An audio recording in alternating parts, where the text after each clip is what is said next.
بینەران و بیسەرانی ڕوودا و سڵاوتان دێبێ لە بەرنامەیەشی دیکەی پەنجەمۆ لەگەڵ ئێوەی خۆشەویست داین. لە بەرنامەیەم جارەشدا درێژە بە گفتوگۆکەمانە دێین لەگەڵ کاک سیامەند بەننا، ئەندامی پێشووی کۆمەڵی خوێندکاران و هەروەها سەفیر حکوومەتی عراقی لە هۆڵەندا لە شۆڕشی ئەیلول و لە گوڵانیشە پێشمەرگە بووە و دەورێکی گرنگی هەبووە. کاک سیامەند بەخێر بێتەوە بۆ بەرنامەکەمان. هەربژی کاک سیامەند، ئێمە باسی کوردەکانی بەغامان کرد، بەڵام حەزەکەمە پرسیارە بکەم کە جەنابەت هەر لەوێ چوویتە مەکتەب؟ بەڵێ لە ئەبتیدایی متەوەستم لە بۆرێ بکرد و سانەویشم لە بەغا لە ئەعدادیە مەرکەزی مەشهوورترین مەکتەبی سانەوی بوو لە عێراق. بەڵێ ئەو کاتە لە ناو خوێندکارانی ئەو کاتەیە خۆ قوتابیانی ئەو کاتەیە جا ئایا مەسەلەن ئەو تەوژمی شوێیەکان بەعسیەکان چوزانم قەومیەکان کوردەگەر هەبوو بن ئەمانە هیچ بزوتنەوە و شتێکی ڕێکخراویوە هەبوو لە ناو قوتابیانە؟ نە ئەمن چونکە لەو تەمەنەی نەبوو حتا 58 انقلابی چاردەی تەمووز ڕوویدا ئەو شتانە من ئاگادار نەبووم هەر لەگەر باوکی ڕەحمەتیم کە بەعزاران دەچووم وەکو گوتم بۆ یانەی سەرکەوتم جێم لە بەعزە قسە دەبوو یان تێکەڵاوکردن مەسەرە من بەبیرم دێ سوڕەیاخانی مەلای گەورە کە تەسیسی یەکێتی ئافرەتانی کوردستان کرا ئەو تەڵەبەی زانکۆی بوو لە بەغدایە سەرپەرشتی شتەکەی دەکرد لەگەر چەند کەسێکتر ئەو ناهەر بۆ ئێک لە هەڵسوون ئەهبەرپرسی ئەو شتەیدا لەگەر زەکی ئیسماعیل حەقی وان، بەڵام دەورێکی زۆر سەرەکی هەبوو لەو شتەدا کە ئاگادار بووم کە یەکێتی لاوان دروست کرا. مامزەرا لە وەختە وەکو برینیوە نهێنینیوە ئەوە هاتوچووی دەکرد و پەیوەندی و قوتابیش بوو لە کولێ حقوق لە بەغدایە.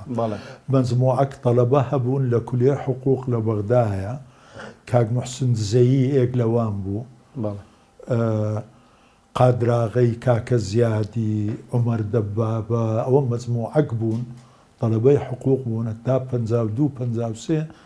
هەندێک ئیش و کار و ئەو شتانەیان دەکرد. ئیتر ئەو فترە بوو منەزەماتی جەماهیری حزب پەیدا بوو. ئەی لە دوای ساڵی 58 کە مەسەن کۆماریەت و ئەمانە هیچ گۆڕانکاریەکی کرد بەرامبەر بە کورد بەرامبەر عێراق لە بەغا لە ماوەی هەفتەی لە ڕووخانی رژیمی پادشایەتی دنیا 180 دەرەجە هاتە گۆڕان لە بازاری بەغدا، ئەنجا بە تایبەتی حزبی شیوعی کە بەهێزترین حزب بوو، تەنزیماتی بەقووەترین بوو و دەیزانی چ دەکاتن. دەستی بەکار و بار کرد، دەستی گرت بەسەر چاپخانەچی بەیانات زەریدە ئەو شتانەی دروست دەکرد، پارتیش دەستی پێکرد. ئەنجا من قەت لە بیرم ناچی پاش 2 هەفتە لە چاردەی تەمووز گەشتمە کۆی دایمەن ئۆتڵەی ئەوەی هاوینان من دەچوومەوە کۆیە، زۆر حەزم لێ بوو هەر لە عینی ڕۆژ بچمەوە. بە حازری ناکۆچی مەعبەینی شیوعی پارتی دەستی پێکرد بوو لە کۆیە. حزبی شیوعی مسەیتر بوو، پارتیەکان کەمتر بوون. کۆبوونەوەیکی جەماهیری کرا لەبەر دەرچی سەرای کۆیە. کەریم ئەحمەد کەسایەتی مەشهووری حزبی شیوعی زۆری شعبیەتی هەبوو، مەحبوب بوو، مامۆستا بووی، سانەوی دەرکرا بوو، قورکاری دەکرد، لەبەرەوە شعبەکەی زۆر بەقووەت بوو. هات لەسەر مێزەکی ڕاوەستا خوتبەیدا بەحسی مارکس و لینین و کە بەزوود مشکلەی مە ئاغەیە و دەرەبەگە و ڕەجعیەتە و ئیستعمارە و ئەلحەمدوللا نەجاتیمان بوو کە بووینە شیوعی و مارکسی، هەموو ماڵێک سەلاجەی دەبی، مریشک دەخوا وا دەکا، ئیتر دەستی پێکرد عالەمی چەپرە لێدان. لە کۆیە شیوعی زۆر مهم بوو، دەورێکی زۆر سەرچیان هەبوو. وەڵڵا ئەوە بوو جاری ئەوەل. ئەمن مامزەلارم 2 جار دیت بوو لە ماڵی خۆمان دەهات لە زەعفەرانیە ئەوانە ڕانکوچۆغەرەکی شین چووە سەر دیوارەکەی لەوی بەرزتر نۆرێوی هات بە ناوی پارتی. جا بۆی تەبیعەتی بزانی و شعبیەتی مام جەلال کو دەستی پێکرد دەستی پێکرد من ساڵی 56 ئەوها چوومە چین ماوچی تۆنگم دیت تۆقم لەگەر کرد بەحسی کوردم لەگەر کرد ساڵی ئەوە چوومە مؤتەمەری شەبیبەی لەگەر خوڕشێفێکترمان لە باوەش کرد وا بەحسی کوردم کرد گوتم نابی چی دێنگۆ لە بیر تام بچی و ئەو عالەمەش خۆت دەزانی زۆربەی زۆری دنیا وەکوستا نەبوو ئەو کابرایە بەحسی نەزەریە دەکا و مارکسیەت و لینین 500 ساڵ و ستالین ئەوە دیتینی لە گەریان دانیشتیە لە باوەشی کردینە یەک شعبیەت و یەک چەپرە لێدان هەر لەو لەحزەی ڕەئسەن دەتوانی برێ دوو بەشی کۆیە بووە پارتی جا بالمناسبە حتا بۆ تەقریبەن 10 سار یەساری و چەپ و شیوعی ڕانکچۆغەری قاویان لەبەر دەکرد ئی پارتی دەبای ڕانکچۆغەریان شیمبی ئەوە بۆ بزانین مۆدەکە ئەوە لەو لەحزەیەوە دەست پێ دەکا کە کەریم ئەحمەد ڕانکچۆغەرە چی قاوەیی و مام جەلال ئێکەچی شینی جوانی لەبەر بوو ئەنجا پاش ئەوە بە تەقریبەن 2-3 ڕۆژ بۆ شەڕەکی گەورە لە چاخانەی فەتاحی حەکیم فەتاح حەکیم کابراایکی باڵا بەرزی کورتپەروەری مەشوبر و لاوە چاخانەی هەبوو کاپتنی تیپی فوتبۆڵانێ بوو زۆر مەحبوب بوو لەوە چاخانە چێ بوو چاخانەی پارتی بوو یەک شەڕ ڕوویدا شیوعیەکان هجوومیان کرد بە بیرم نایەت چەند کەس بەران 6-7 کەسێک سەریان شکا بوو سکۆمویان شاشی سپی و پاش 2-3 ڕۆژ سڵح کرا عەقید مقدم بۆ وەختە کافی محەممەدن نەبەوی لە هەولێر هاتەوەی ترکاک عەلی عەبدوڵڵا و فاتح ڕەسوول و ئەو وەختە فاتح ڕەسوول مەسئولی لوزنەی ئەوەی شیوعیانی کۆیە بوو ئەنجا پێکەوە دانیشتن و لە بزگەفتی گەورە و مەلا مەعسووم سەژ کورد و ئاش بوونەوە بەرام ناکۆچی و لێدان و ئەوە لە شاری کۆیە هەر بەردەوام بوو حتا شۆڕەشی ئەیلول کە دەستی پێکرد لە زستانی 61 هەشت شیوعی لە کۆیە داخکران چونکە شیوعەکان لەگەر شۆڕژ نەبوون دژی بوون بەناو ئەوە بۆی نیشانە بکرێن کە زاشن خائینن شعوری قەومی هەندە زۆر بوو یعنی ئەرێ وەڵڵا 8 کەس لەوان داخکرا بە ئەوە شەوە نییە ئەنجا ئەوە بوو ئەوەکەی بەرام لە بەغا ڕەسەن ئەوە دەستی پێکرد مەدالیە و ئەنجا ڕسمی خوا لێ خۆش بوو بارزانی نەمرد بە هەزارەها چکە حزبی شیوعی دیعای بۆ دەکرد لە بەسرایەوە حتا بەغدا متەوقعیان دەکرد شیوعی بی ڕسم و ئەنجا ئەو ڕسمە مەشهورەی کە لەسەر کورسێکی دانیشتێ و قاتچیەوە ڕووسی لەبەرەوە ئەوەیە ڕسمی اینجا هەندێک قارەمانەکانی کورد وەکو قەت لە بیرم ناچی میرحاج سەید عەزیز شەمدینی مقدم ڕوکن دکتۆر جا ڕسمەکانیان بە دەفلز بوو لەسەر وەرەقەی تەبع دەکرا لە جادەی لە ئەوەی لە ئەمەش گەنجی تر ئەوەکمان پێ باە دۆندرمە و کۆکە و ئەومان نەدەکرێت چون ئەو ڕسمانەمان دەکڕی ئیتر شعوری سیاسەت دەستی پێکرد بەعسیش دەستیان پێکرد ئیتر میلەتەکە لە ماوەیەکی زۆر کەم هەمووی وەکو عەرەب دەرێت تەسیس بوو بووە سیاسەت مەدار لەو وەختەوەی تر عێراق لەم حاڵەیدایە جادە و حکمی الشارع بەدەست حزبی شیوعی بوو زوو چونکە تەدریب کرا زۆر جار باسیەوە کرێ ینی باس کراوە بەڵام تێڕوانینی ئێوە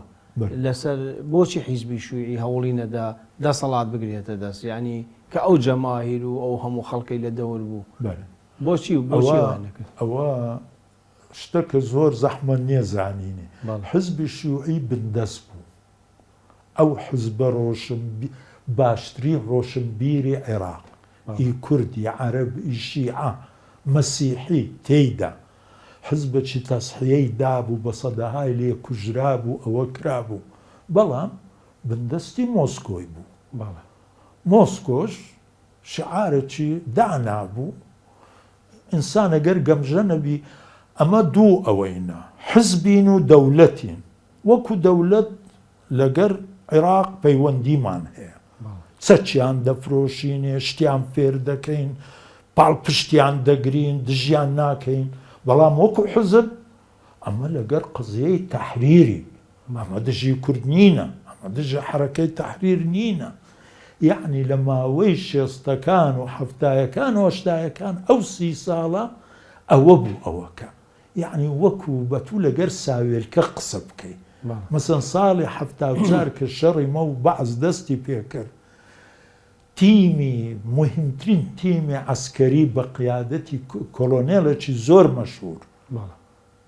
ئەمە دائیمە لە ئێزگە بەحسمان دەکرد 5 کەس بوون جەنەرال بۆ ئەوانە ئەوان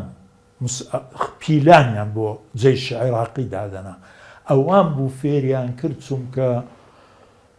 گەلی عەلیبەگ لە 61ەوە بەدەست شۆڕش بوو نەیانتوانی بیگرن و نەیانتوانی حتا مانجی هشتی 74 چونکە بەسەر خواکۆر کەوتن لەگەر جاشە سوورچیەکان چوون لە ماوەی 47 سعات بە بڵدۆزر و ئەوە لە پشت دەرێم کۆڕک نەک خواکۆر لەو دنیاە لە ئەوەی ڕێگایان کرد چونکە جاران تەنها ڕێگا بۆ حەوزی ڕەواندز گەلی عەلیبەگ گەلی عەلیبەجش دیتێ یەک ئەوەی باریک جادەچی لەسەر دوو پێشمەرگە بە دۆچکە و بە تۆپ و بۆ ئەوە دانتوانی دنیا ڕابگرن ئەوان لەسەرێ هاتن و شۆڕ بوونەوە و بۆ ئێوارە گرتیان رووسیا وای بەمە کرد تەیارەی خۆی ئەوە بەڵام حزبەکەیان نا ئەمە دژنینە ئەمە ئەوەینە ئەنجا حزبی شیوعی عێراقی بندەست بوو دائیمەن دەبا مەسەرەن بەعسی پتر لە 6,000 شیوعیان کوشتیە لە ماوەی مانگەچی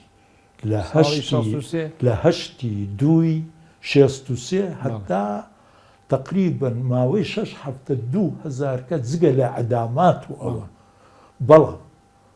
و هاتنە ناو شۆڕشی کوردوانە بەڵام کە مۆسکۆ ئەمری پێدان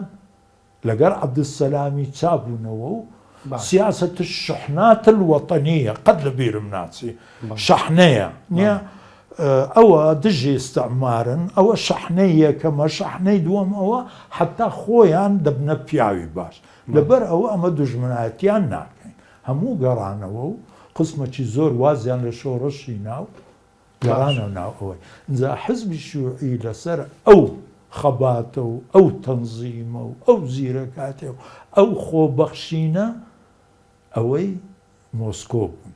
بۆیە قیادەی مەرکەزی دروست بوو ساڵی 67 لەوان جوایز بوونەوە ئەو فاڕوقی مەلا مستەفا کە ئێستا ملیاردێرەوە ئێکێک بوو لەوان لە گەڵاڵەی هەزار ڕەحمەتی لێبی مەلا مستەفا مەقەڕی بۆ دەنابوون عەبدولەمیر عەلاوی مەجموعەک بوو موچە چاوڕەش مستەفا چاوڕەش ئێک لەوانە بوو ئەدی ئەوانە ئیمانیان بوو پیاوی رووسیان نەبن و شۆڕەش بکەن و شان بەشانی کورد و باش ئەوە بن ساڵی 60 کۆنگرەی پارتی لە بەغا لەو کۆنگرەیە چی ڕوویدا ئەوەی کە تۆ نزیک بووی بە تایبەتی لە ڕێگەی باوکت و خەڵکی تر و ئەمانە ڕاستە ئەوەی کە مەسەلەن ڕەحمەتی مەلا مستەفا بە زەبجی چەک حەمزە عەبدوڵڵای دەرکردووە و نازانم کۆمەڵێشتی لەو بابەتە حەمزە عەبدوڵڵا لە ڕۆژی مەلا مستەفا هاتەوە حتا تقریبا 7 مانگ پاشتر یعنی حتا ناوەندی 59 وەکو سکرتێری ڕسمی مەلا مستەفا بوو لە تەنیشتی دادنیش بەعزە جومعان بابم هەموو جومعەکی دەچوو ئەمن بەعزە جار جەنابی کاک مەسعودی شم دەدی تۆپانەیە دەکردو ئەو شتانە ئەو وەختە لە شوێنێکی خۆشیان هەبوو بەرامبەر دەچلەی ڕاوێژکاری ئەوەی بوو بەڵام بەرەبەرە کە دەرکەوت وەکو گوتم کە ڕۆژی مەلا مستەفا هاتەوە و پاش 2-3 هەفتە دەرکەوت کە مەلا مستەفا پارتیە و سەرۆکی پارتی دیموکراتی کوردستانە و ئەوەیە بۆ ماوەیەکی خوسرە و تەوفیق و حەمزە عەبدوڵڵا و عەونی مەجموعەک دەیانویست پارتی وەکو کلکەچەی حزبی شیوعی بی مەجموعەی بابرێن مام جەلال و ئیبراهیم ئەحمەد و کاک عەلی و ئەوانە حەزیان نەدەکرد ئیتر سێراعەکە لە ناو ئەوەی دەست پێکرد بەرام زۆر لەسەرەوە بوو خەڵکی احتیاجی و ئاگای لەوە نەبوو ئەمن وەکو کابراچی ساردەساری دەمبیست ئەوی لە باپم دەبیست کۆبوونەوە دەکرا لە مارێمە بەعزاران و عەسەبیەت بوون و چوون و هاتنەوە ئەو شتانە ئەنجا مام جەلالیش ئەو وەختە زابتی احتیاط بوو پانتۆرێکی کورتی لەبەر دەکرد و نەزمەکی هەبوو لە مرسیلاتی ئەبوو غرێب قووەتێکی دەبابە چونکە کەنقلابی ساردەیتە موز بوو لە ئەووەرشت لە ئەبوو غرێب مرسیلاتیان کرد ئیزاعە لە ساڵحیەی بوو عەبدولسەلام چوو لەوێ بەیانیدا مرسیلاتی ئێزگەی زۆر مهم بوو ئەنجا مام جەلال لەوێ بوو یعنی 2 کیلۆمەتر و شتێکی وها لە مارێمە بوو هەموو پێشەموان دەهات زومعان لەگەر بام دەچوونە بەغدا ئەو دیار بوو ئەوانە دەیانویست وەکو کلکەک ئەوەی مەش قبوڵی نەدەکرد طبعا کە مؤتەمەر بوو ئەوە بوو مەلا مستەفا زۆر بە ئاشکرایی زۆر بە ئەوە وەزنی خۆی خستە مەجموعەی ئیبراهیم محمەد و نەتەوە حەزەکانی پارتی و ئەوانە و لەگەر ئەوەکانی تر و خۆی نیشاندا نەک بە چەک و بە ئەوە بەڵام وەکو دەرکردنیشیانی بە حەمزە عەبدوڵڵا و ئەو جەماعەتەی تر کە دەوریان نەما و نابی بمینێن لەنا ئەوان زۆر بە قووەت بوونی تر هەستا قاعەیان بەجێهێش بوو دەوریدا بە مەجموعەی ئیبراهیم محمەد و مام جەلال و سەید عەزیز و وان ئەوان مهم بوون سەید عەزیز گەلێک مهم بووە وەختە زۆر زۆر ئێستا کە ناوی نەمایە و ئەوەی نەمایە ئەوەش یەک لە زاهیرەکانی میلەتی کوردە کەواتە ئەوە یەکەم جیابوونەوە بوو ئەتوانین بڵێن جیابوونەوە بوو لە پارتی یاخود هەروانە دەرکران و تاو نە خۆی کە یعنی جەوەکەی بابۆت بجێڕمەوە هاتنەوەی مەلا مستەفا خۆی زاهیرەکی زۆر زۆر حتا برەی گەورە بوو بڕوا بکە لە عمری 6 ساڵ و 7 ساڵ کورد کە ناوی مەلا مستەفا دەهات بە قودسیەتەوە ئەو قارەمانە ئەوە بەرەنگاری بەریتانیا و تورکیا و ئێران و عێراق و خۆی گەیاندیتە سۆڤێت و هێ چونکە حتا وەختی مەلا مستەفا تۆ سەیری تاریخی کورد بکە یەکەم شەڕ لەگەر دوژمن کورد پووز بووە ئەنجا شێخ سەعیدە شێخ مەحموودە قازی محەممەدە شێخ عوبەیدوڵڵای نەهری بووە تۆ ناویان برێ ئەوە بووینە ئەو خۆی بەردەوام هینە نە لە 33 بەزی نە لە 43 بەزی خۆی گەیاندە ئەوەی ببووە ڕەمزەکی یعنی چت پێ برێم وەکو تەسەووری بکەی وەکو معجزە هەموو ماڵێک ڕسمەکی دزی هەبوو دەی شاردەوە دەچوین ئەمن مندار دەسوم دەمدیت بابم لە ناو کتێبەچی دانابوو سەیرم دەکردەوە 2-3 دقە و ماچەکم دەکرد و دام دەناوە کە هاتەوە ڕۆژی گەیشتە بەغدایە ئەنجا لوچنەی استقبال بڕوا بکە پتر لە 500 ملیۆن عەرەب لەو بەغدایە لە شار ئەڕەشید لە باب الشێخەوە حتا حافز القازی زعیمنا الثانی مصطفى البارزانی ئەو وەختە زعیمی مهم ناوی زعیم عەبدولکەریم قاسم زعیمنا الثانی مصطفى البارزانی لە قەسری سندیباد بوو جا من بابم لوزنەی ئەوە بوو ئەمنیشی برد بوو بەڵام من دوور کەوتمە لێ ئەوە ببووم نەمدەزانی و خۆیان بکەین قەرە بەڕغوو ئەوە بوو وەڵا لەنکاوکی گەشتمەکن بابم ئەوانە و ئیشارەتی بۆ کردم بێم تۆقەچ لەگەر بارزانی نەمر بکەم کەواتە ئەگەر ئەو پرسیارە بکەم تۆ باسیەوەکەی ئەو پێشوازیە گەورەیە ئەو مەسەلەن عەبدولکەریم قاسم نیەتیەوەی پیشاندا یعنی شتێکە بوو مەسەلەن لە قانونی ئەساسینی عێراقیا کورد و عەرەب شەریکن لە ئاڵاکەیە مەسەلەن خەنجەردانرا ئەمانە عێراق زەرد ئەوەی ناوەندی زەرد بوو ڕەمزی عێراق خەنجەر و شیر بوو کورد و عەرەب مادە 3 دستوری موقت در العرب والأكراد شراكة في الوطن العراقي ئەی کەواتە بۆچی شۆڕشی لول دروست بوو شۆڕشی ئەیلول بەڕاستی پێ برێم بە تایبەتی پاژەوەی عەبدولکەریم ئەوەی کوێیتی کرد بیستی کوێیت ئەویش بە درۆ بوو یعنی شتێکی غەڵەتی کرد قانونی ڕقم هەشتای دەرهینا تەئمیمی نەفت تەئمیمی نەکرد بەرام حتا وەختە هەموو ئاردی عێراق عائیدی شەریکەی نەفتی عێراقی بەریتانی بوو هەموو ئەجا لە بەعزە شوێن بیریان هەڵقەن بوو شوێنی تر عیلاقەیان پێ نەبوو عەبدولکەریم گوتی مەجال دەدەین خەڵکی تر مەنتەقەی تریش نەفتی تێدایە ئینگلیز ئەویان پێ ناخۆش بوو ئەوەکە دەستی پێکرد حربی باریدەش هەبوو عەبدولکەریم جەیشی عێراقی تەحویل کرد بوو جاران تەیارەی فیوری ئینگلیزی هەبوو بنەمای جەیشی عێراقی لەسەرەوەی ئینگلیزی دروست بووە ڕوتبەکان تەدریبەکە حتا ئەو نیتاقە کە پێی دەڵێن سامبراونی هەمووی لەسەر ئەوەس هەمووی کردە سۆڤیەتی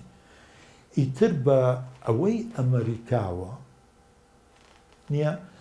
ویان دەزانێ عەبدولکەریم بەرەبەرە شیوعیەت دەینێتە عێراقەوە وڵاتێکی زۆر مهمە ناحیەی سەروەت و سامان و ناحیەی استراتیجی لەبەر ئەوە دەستیان بە هاوکاری بەحسیەکان کرد و قەومیەکان کە هۆرد و پاش گرتنی موامەرە و لێدانی عەبدولکەریم لێدرا ساری خۆ دەزانی سەدام ئێک لەوانە بوو مەزموعەکی کەر و بێعەقڵ یەکتریاندا بوو سەدام و یەک دوو کەس لەو بەر و عەبدولوەهاب غرێری نوازان چی ئێکەکی خۆیان کوش یەک دوچی خۆیان بریندار کرد عەبدولکەریم بەتەنێ بوو لەگەر مرافقەک و سایقەچ لە ترومبێلەکی نەگول لە شۆفەری ئستەیت ئەو درێژەکان یعنی کابرای دەتانی بچە من دەمدیدە من لە عەدادی مەرکەزی بوون لەکن وەزارەی دیفاع هەموو ڕۆژە دەماندی دەچوو دەهاتەوە باشە بە زەمەی کە تۆ باسیەکەی چه عەلاقەی بە دروستبوونی شۆڕشەوە هەم شۆڕشی ئەیلولەوە هەیە باش کە ئەوە دەستی پێکرد شای ئێران وەکو بابرین ئەوە چی غەرب و معتەمەدەکی وان دەستی بە پیلان جێڕی کرد ئاسانترین شت بۆی عەبدولکەریم بڕۆ خێچیە غەرب دەستی پێکرد بە پشتگیری قەومیەکان و بەعسیەکان و حتا لەگەر جەمال عەبدولناسر چاکبوونەوە چکە عەبدولناسر ئەو وەختە تەواو بوو لە خوان موسلیمین لە شیوعیەکانیشی دەدا و ئەعدامی دەکردن زۆریش دوژمنی عەبدولکەریم بوو غەرب ئەوەیش دەکرد وەرەقەی شای ئێران عەشائیری سەرحدود بوو دەستی پێکرد بە یارمەتیان ناردنی چەک باشترین مەعمەلی بڕنە و لە چێکسلۆڤاکیا لە ئێران بوو پێیان دەگوت دارشوشە بەهۆی ئیسە پەژمان کە ئەوەی ساواک بوو سکرتێری دووەم بوو لە سەفارەی ئێران لە بەغدایە پەیوەندی دەست پێکرد بوو بە عومەر دەبابە و ئیبراهیم ئەحمەد و وان ئەوانش تەشجیع کرد بوو عەبدولکەریم لە ساری کە لێدرا بەرەبەرە قەومیەکانی نەهێشت باشدان تەحویل بوو دژی شیوعیەکان ئەوانشی زۆر سجنەوە کردوە لەو شیوعی نفوزیان مابوو لە جەیش لە مخابرات لە ئەوەی ئەنجا دەستی پێکرد لە پارتی بدات لە کورد دەستی بەڵێ ئالێرە حەزەکەی پشوویەگە دەین دوایی درێژە بە قسەکانمان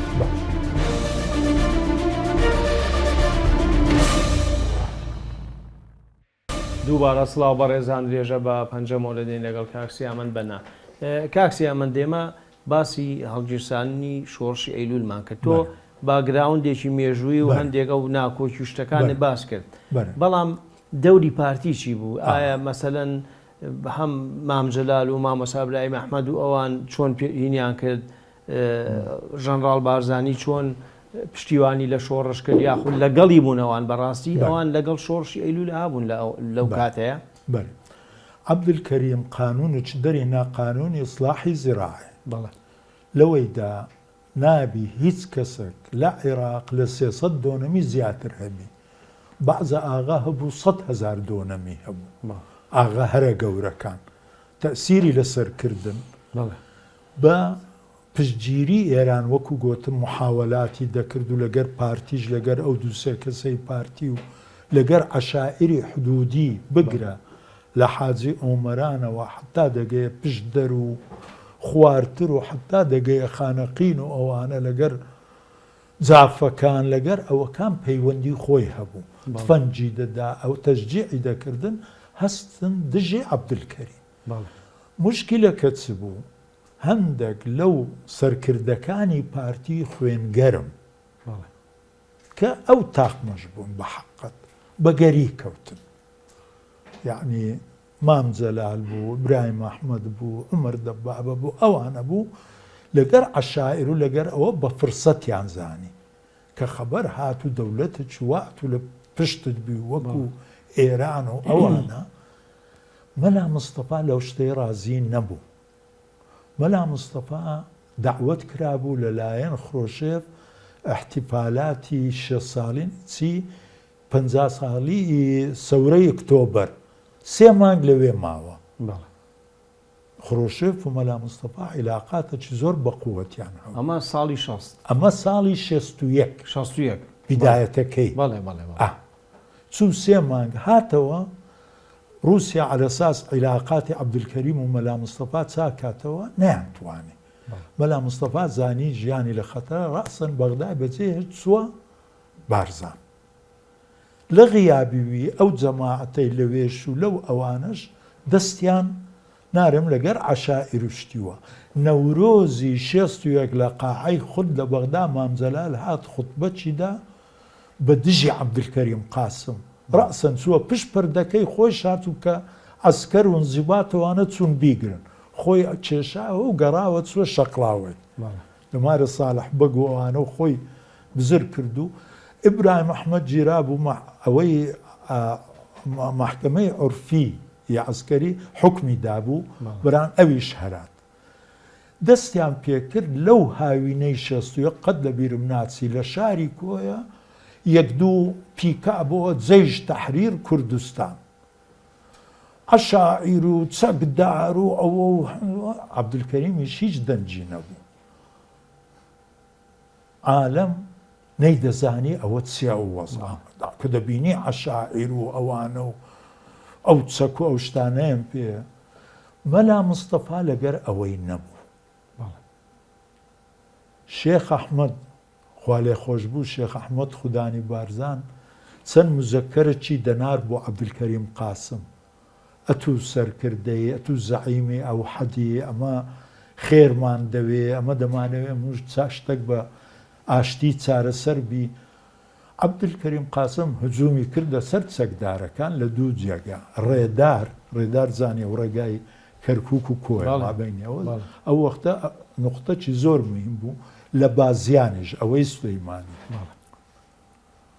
بە یەک ئەنجا بەجێیشتیش نا بە قووەی سەیارە قووە وەختە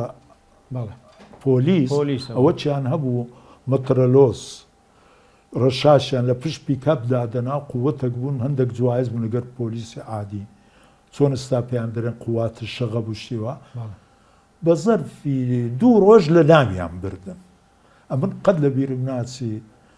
عەزیزاغەی خراپە هەزار ڕەحمەتی لێبی هاتە دوکانی خارم لە کۆیە و خارم و چیلی فلیپس بوو زار ڕەحمەتی لێبی گوتی تایر دەزانی ئەوەکو حربەکەی تر نییە قوملەی ئەوەندەیان هەردەدا هەندی مریشکەچی ئەوە قوملەی هەندی کەرەچی بوو پێیان ناوێرین 2-3 تیارە هاتبوو گوتی کونی وای هەردەقەنیتن هەندی بیرە چییە ئەو قومبلان پێیان ناوێرین واز دەینی عەبدولکەریم ڕەس المؤتەمەرێکی کرد گوتی عصیان الاستعمار و ڕەجعیەمان لە ناو برد و تەنظیف الجیوب و دەستی پێکرد بە ئەوە هجومی کرد قوواتی ناردی عەسکەری لە فڵقەید و بۆ بارزان عەشائیری سۆفیەکان ئەو وەختە شێخ ڕەشیدی لۆلان هەبوو زێباریەکان ڕێکانیەکان ئەوە دەستیان پێکرد بە هجوم لەگەر حکوومەت لەسەر بارزان پێش حکوومەت بە حەقەت بەران حکوومەت سەرچی دابوونێ ئەوەی دابوونێ بارزانی مەجبور بوو دیفاع لە خۆی بکە بەڵام قەت نەیدەویست بەرەنگاری ئەوە بی دەیگوت بەخوا ئەوە زۆر مەشهور بوو ئەگەر ئەو کابرایە بێعەقڵە ئەوەندە ئەوە نییە بەران وەڵڵاهی بڕواوی لە دوایوی 100 جار مەلعونتر و بەدتر دەبیتن زاڵمتر دەبی وازی لێبینن بە وەکو کوورەی ئەوەی هار نەبیتن وازی لێبین باشە ئەگەر کە ئیتر ئەوە بوو عەبدولکەریم وارزی نەیناو هات و موئامەرەی ئینگلیزە و ئینگلیز دەوێ ئەوە بکا و ئستیعمارنجا ڕۆژانە لە زەری دەی حتا ئەوە بوو مەلا مستەفا خۆی کێشاوە لەگەر مەزموعەک گەنجەکان و ئەوەکان و تاخمەکەی کە لە سۆڤێت بوون لەگەری حتا منطقەی بەرواری نزیک حدود ئەوانی ترمانەوە ئەوانیش مەجبور بوون دیفاع لە خۆیان بکەن ئەوە بوو شەڕی 11 ئەیلول لەکن گەلی زاخۆ ڕوویدا کە جەیشە عێراقی بە تەواوەتی فەوجێکی تەواوی ئیبادە بوو ئیتر ئەوەیە ڕۆژی پیرۆزی دەستپێکردنی 11 ئەیلول کە مەلا مستەفا دەستی پێکرد ئینجا ئەوە قسەی زۆر مەشهوری مەلا مستەفایە زۆر ئەمن لەو کاتەی کە وەرجێر بووم و ساڵی 74 بەختەوەر بووم لەگەر سوحوفی و لەگەر ئەوە دەچووم هەرە سەرکردەکان ئیتر عیسە سواری ڕەحمەتی حەسوو میرخانی ڕەحمەتی مامەسعاد ئەوانم هەموو دەدید زۆرش ڕەغبەتم بوو خۆم بە قوتابی مێژوو دادەنێ سوالم لێ دەپرسین ئەوم لێ دەپرسین قەت ئەوەم لەبیر ناچی مامەسعاد قسەچی کرد گوتی ئای ملەتی بێکەس هەر خۆت توش کردەوە ئەی هەوارکو دەرباز دەبین ئەو جارەی مەجبورتان کردم بێم بشک و شتەکی لێ نەجاتی بدەم کە مەلا مستەفا نەبایە ئەو وەختە کوردی بادە دەبوو بڕوا بکە نا حزب و نە ئەوە هەر ئەەکەی چۆلەکی و خۆی شاردەوە و خۆی ئەوە مەلا مستەفا دەستی بە شۆڕش کردنجا لێرە دادەمەوێت ئەو قسەی بکەم شۆڕەش زۆرە ئەنواعی کەس و محەممەدی حاجی مەحموود و دکتۆر مەحموود و مام جەلال و نەوشیروان و قاسم لۆ تفەنجیان هەرگرت و هاتن هەر ئێکەی شۆڕ کاکسامی ڕەحمەتی و خۆ دەزانیتر ئاپۆ و شۆڕەش کوردەوەرێکەی چەکە بەرام تۆ ئەوە بزانە پاش چی هاتیە کە مەلا مستەفا دەستی پێکرد ڕەسەن بنەمایەکەی بۆ دانا ئابووری استراتیجی سیاسی کۆمەڵایەتی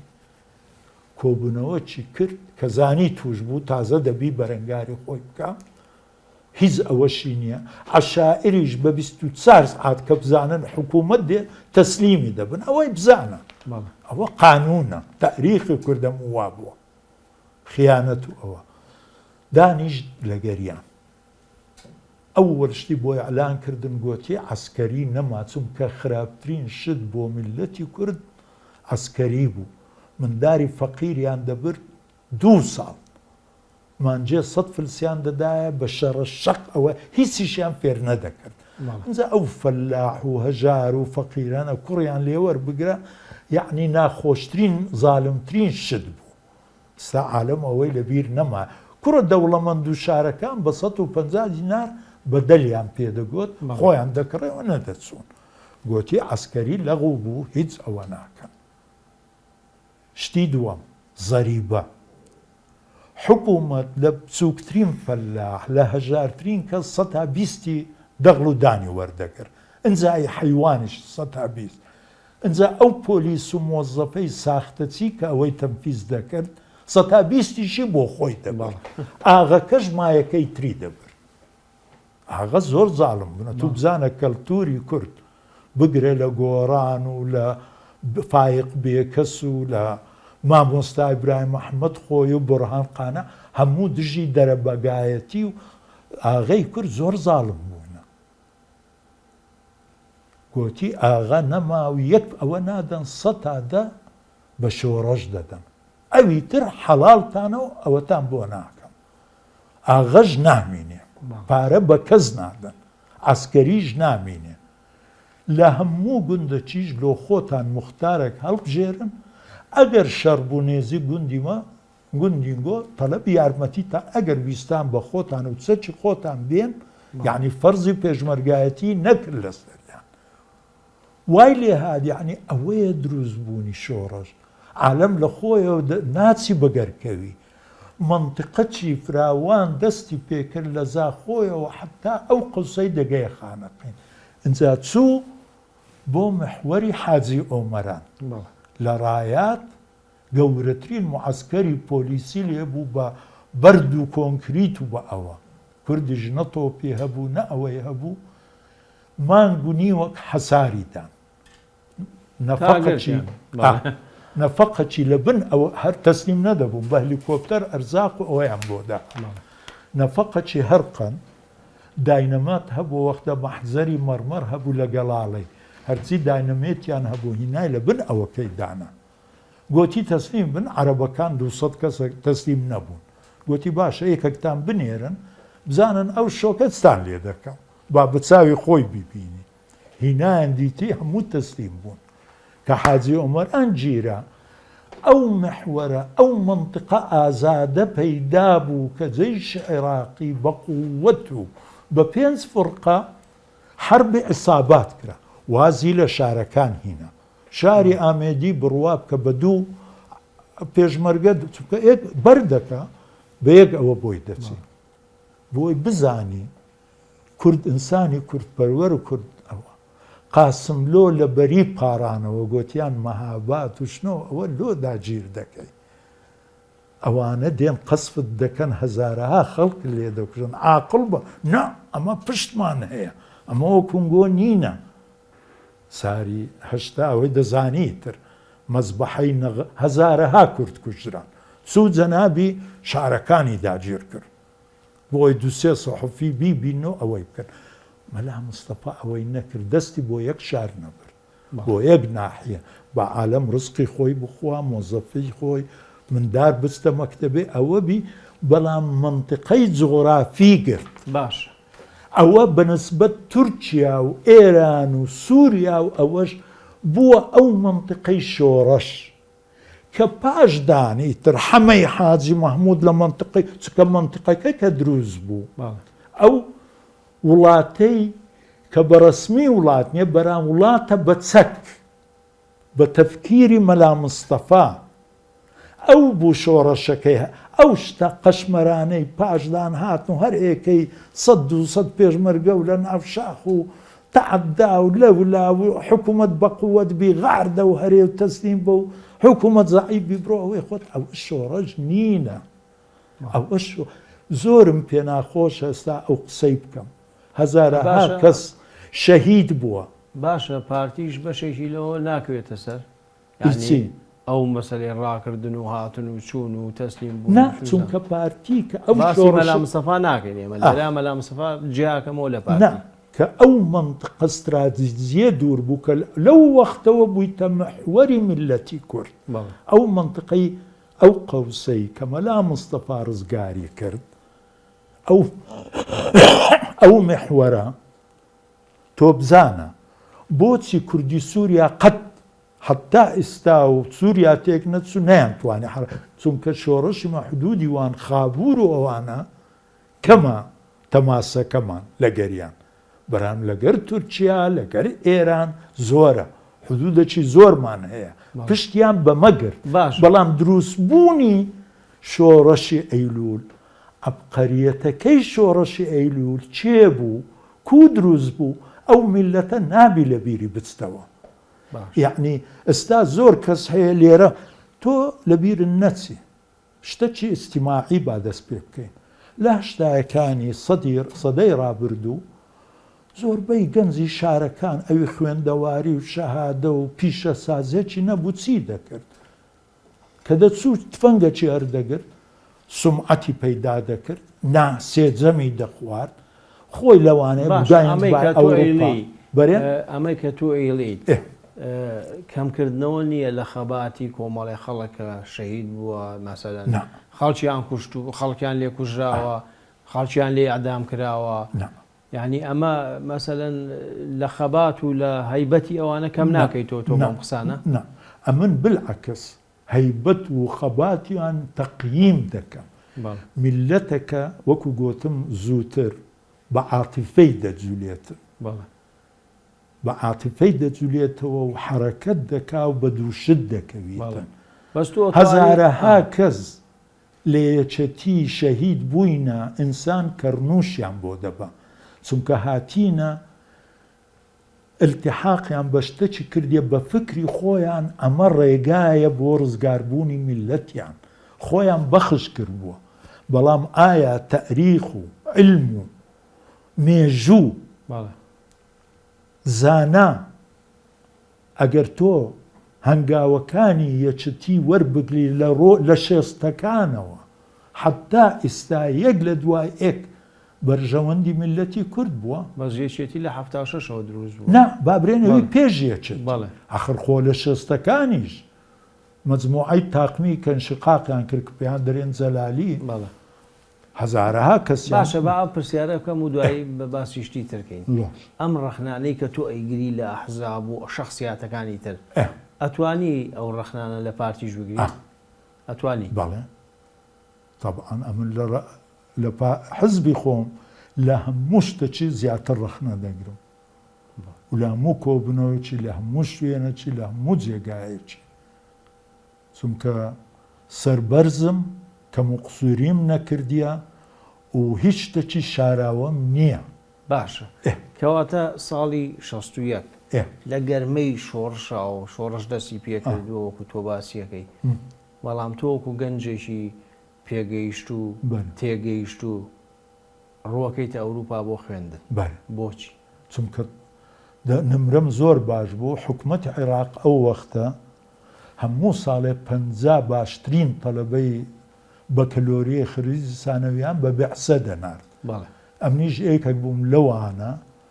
فرسەتەمە بوو بچمە ئەوروپا بخوێنم هەندەسەی تەعدین ماینینگ ئنجینیری و ئەمن دەمزانی شۆڕش پێویستی بە من نییە وەکو پێشمەرگەکیان وەکو ئەوە بالعکس پێویستی بە منە کە ئەمن خبرەم لە شتێک پەیدا کرد یان لە ئەوروپا خەباتی بۆ بکەم یان زمانێک فێر بم یان اختصاسێک وەرگرم قیمەتی زیاتر دەبی بۆ ئەو کاتی کە تۆ ڕۆیشتی ئەندامی پارتی بووی بەڵێ ئەندام نەبوو مڕەشەح بووم ساڵی 61 ئەوەی ئەمنیشی تەنزیم کرد الحەمدولله عمری درێژ ستاژ مایە حافظ ئەنوەر المائی کوڕی مەلا ئەنوەر مائی کەسایەتێکی زۆر لە دهۆکە ئێستا کەسایەتێکی زۆر مەشهور بوو چوو بووە چین محازەرەکی لەسەر کووردا بوو جا کتابێکی نەشر کرد بوو محاضرة عن الأكراد في الصين انجا بوبوە نکتە ئایا کورد لە چین هەیە خۆی دەبایە بنووسی محاضرة في الصين عن الأكراد أو محاضرة في الصين عن الأكراد في الصين انجا مەلا ئەنوەر زۆر مەشهور بوو سمێرێکی ئەوەی هەبوو جاوە کوڕی وی بوو ئەوە لە عەدادیە مەرکەزی بوو لە ئەوەی بوو ئەمن بوومە مڕەشەح حتا 4 سار ئەو وەختە پارتایەتی وە کوردستان نەبوو 4 سار مڕەشەح بووم ئینجا لە 65 لە لەندەن لەسەر دەستی هادی ڕەحمانی کە مەسئول بوو برای ڕەحمەتی کاک حەبیب کەریم بوو محەممەد کەریم بووماندا باشە ڕووداوێکی گرنگ نازانم ئەو کاتەی کە تۆ لەو سەروبەندەیە کە تۆ ئەڕۆی یا دواترە یەکەمین جارە لە مێژووی کورداوا بزانم دووسێ مهندیس و شتی بەریتانی ئەگیری ئەمە یەکەم جارە کە کورد مەسەلەن ئەمانە دەستگیر بکایە خۆ پێشتر پێم وابێ شتیوە هین نەبووە لە هیچ لە بەشەریەت نەبوو خۆ دەزانی کورد بێکەس بوو کورد تەتوێ کرابوو لەکوێ ژیرانەوانە ئەوانە لە کەرکووک مهندسی نەفت بوون ئاخرە وەختە ژمارەی زۆر لە ئینگلیز لە کەرکووک دەژیان هەموو مهندسەکان و ئەوەکان کاریگەری نەگەتیف و پۆزت یعنی هەم باشی و هەم خراپی چی بوو حتا لە حاجی ئۆمەران جێگای ئەوەیان هەبوو لە خشکە لەسەر بەفر و هەمووی ئەوە بوون نییە مەلا مستەفا بۆی قەزیەکە و ئەعلامێ مێشتی بۆ هەموو شتەکی دەچوو نەکەر بۆت ئەوەی عەسکەری یان ئابووری یان سیاسی ئی ئیعلامیش ئەحمەد تەوفیقی لەگەر بوو کە ئێکەکە لە بەتواناترین کوردی ئێران بوو سکرتێری دیموکراتی ئێران بوو کابراایکی بە قابلیەت فەڕەنسێکی جوانی قسە دەکرد شخصیەتێکی مەحبوب ئەوە بوو زۆر برادەری بابم بوو ئەحمەد تەوفیقی نات بۆ لوبناان و پەیوەندی بە سەحافەت کرد و بە خەڵک کرد و پاشدان بۆ سویسرا بۆ ئەوروپا و لەوێ لەگەر ئەسمە شەریف و نورەدین زازا و ئەوانە دەستیان پێکرد دوو مهندسی نەفتی لە کەرکووک ئەوە ساڵی 62 ئەوە ساری 62 ئەمن 62 گەیشتمە بەریتانیا مانجینۆ دەمگوت کورد کەس نەیدەزانی جلی کوردیم لەبەر دەکەن زایەک دوو برادرم هەبوو غولام فەیلی و ئەوانە زلی کوردیمان لەبەر دەکرد دەچوونە ترفالگەر سکوێر ساحەت تەرەف الئەغەر ئەو عالەمە وهای سیر دەکردین یعنی شێتی ئەوەی بوون عالەم نەیدەزانی زۆربەی عالەم کورد چیە کاکە ڕۆژێک دەبینم مانشێتی هەموو جەریدەکان حتا جەریدەی کە عیلاقەی بە سیاسەت نییە ڕەد مولە مەلای سۆر مەلا مستەفا بەوەی مەشهور بوو هەزار ڕەحمەتی لێ چونکە لە سۆڤێت بووە و ئەوە بووە عەقلیەتی غەرب هەمووی ئەوە بوو ئەو وەختە کە ئەوەمە شیوعیە لەسەر ئەوەی ئیسپاتی کرد بوو کە عیلاقەتی پێیان نییە و سیاسەتی لەگەر هەموو تەرەفەک دەکرد دوو مهندسی اختتاف کردیە کاکەیتر هەفتانەشت دەنووسرا بەخوا یەک هەفتە پێش کریسمس هۆرد و مهندس لە مەتاری هیترۆ لەسەر ئەوەی قادنجا وەختە تەیارە ئەوەی نەبووە کویستا ڕەسەن بێنا و مەتارەکەی دەبا لە تیارەکەی بێ خوارێ و بە پێیانیان بە پاسێک بگەیە ئەوەکەیە کۆنتترۆل و شتیوان ئەوانە لەسەر قادرمەی مەتار هەر ئێکەی مافورێکی ئاوریشمی بەدەست گرتیە هات نەخوارێ موتەمەری سوحفی باش معاملەکراینە دیاریان درایتێ آخر تقریبا دوومان لەو گوندەی بۆ ئەو گوندەی بۆ ئەوە کورد مەزلومن مەغدورن ئیتر بووە یەک ئەوە زامن لەگەر عائلەی ئینگلیزی دەژیان دەزار بەحسی کوردەوەم لەگەر هیچ چونکە مێشتیان بۆ ئەو شتانە نەدەچوو کە ئەو شتە بوو زانیان کاکە هەندە ئیتر دەستیان پێ کردوون جا منیشیان خۆش زیاتر خۆشویست نییە کە بەو تەریقە ئینسانیە معاملە کراین و بەو ئەوە ئیتر مەلا مستەفا بۆچوونی یەک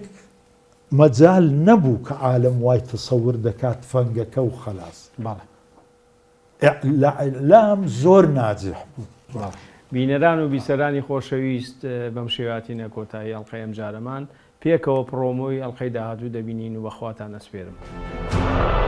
لەسەر ئارەزووی هەموو میلەتی کوردە شیوعیەتیش و ئیسلامیەکانیش لەو مەسەلەی کوردە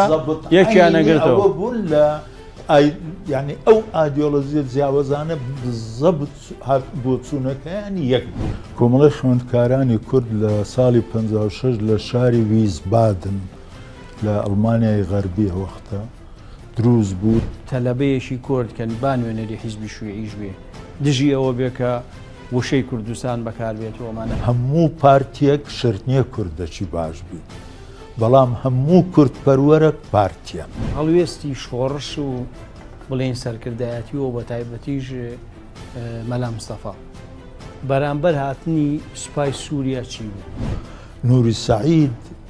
قسەکی زۆر مەشهوری هەیە گوتیتی ئەگەر دەتەوێ شیوعیەکی بنەڕەتی باش دروستکەی خەڵک بنێرە لەندەن